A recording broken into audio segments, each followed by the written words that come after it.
শাক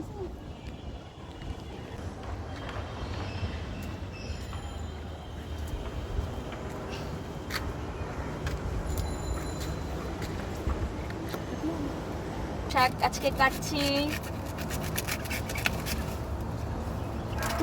ছাদ বাগানের কচু শাক, টোকায় আনার কচু শাক। আমরা এক জায়গায় ঘুরতে গেছিলাম, ওই জায়গা থেকে টোকায় নিয়ে এসেছিলাম এই শাকগুলো।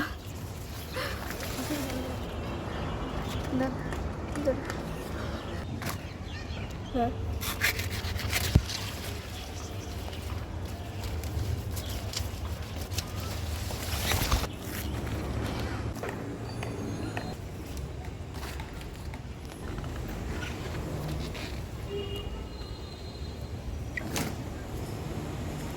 এখন লতি তুলতেছি, যা হয়েছে সেগুলোই নিচ্ছি।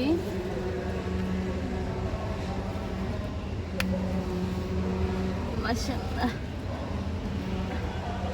নিজের গাছের লতি কখনো এভাবে নিতে পারবো কখনো বুঝতে পারি নাই।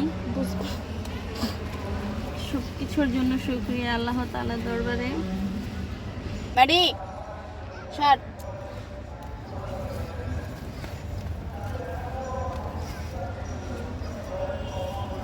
কত নতি নিচে নিচে দেখ কতগুলো বাইরে কাটতেছি, নো टेंशन, चिंता की कोई बात नहीं है। और देख बानू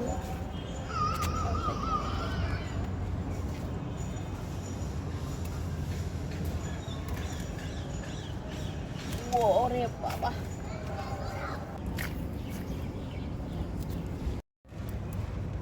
तो रूम ना था।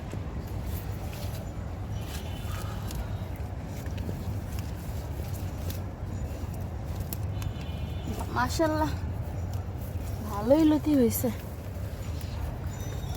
বুঝতে পারি নাই।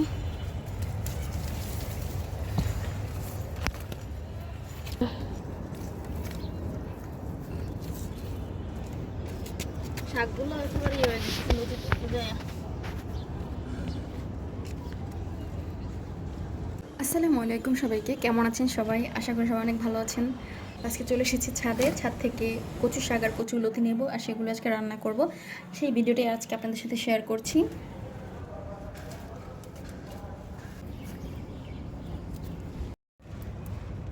তো रूम ना था।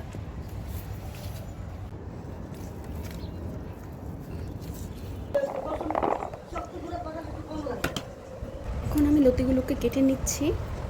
আর এই লতি কাটতে কাটতে যে আমার হাতের নখের কী অবস্থা, কী আর বলবো, আপনারা ভাববেন না আবার যে আমার হাতে নখে ময়লা লেগে আছে। আসলে লতি কাটতে কাটতে হাতের নখগুলো একেবারে কালো হয়ে গিয়েছে। লতিগুলোকে কেটে পরিষ্কার করে ধুয়ে নিয়েছি। আর এগুলো আর কি ইলিশ মাছ দিয়ে রান্না করব, তাই ইলিশ মাছটা আগে মশলার সাথে কষিয়ে ইলিশ মাছটাকে উঠিয়ে নিয়েছি। আর এখন ওই মশলার ভেতরে আমি লতিগুলোকে দিয়ে দিচ্ছি। এরপর লতিটা একটু কষানো হয়ে গেলে আমি কষানো ইলিশ মাছগুলোকে এর মধ্যে দিয়ে দেব। যদিও ইলিশ মাছ আর কি কষানো লাগে না, আমি একটু কষিয়ে নিলাম আর কি, পণ্ডিতি করলাম একটু। লতির সাথে কিন্তু বেশি করে রসুন দিয়েছি যাতে করে গলা না চুলকায়। এই তো এই কষানো মাছগুলো এখন আমি এক এক করে লতির ভিতরে দিয়ে দিয়েছি। আর লতিটাও বলক চলে এসেছে। আমি ঝোলটাকে একেবারে শুকনো করে নেব, কারণ লতি কিন্তু শুকনোই অনেক ভালো লাগে। এই তো এখন দিয়ে দিচ্ছি কিছুটা ধনেপাতা কুচি।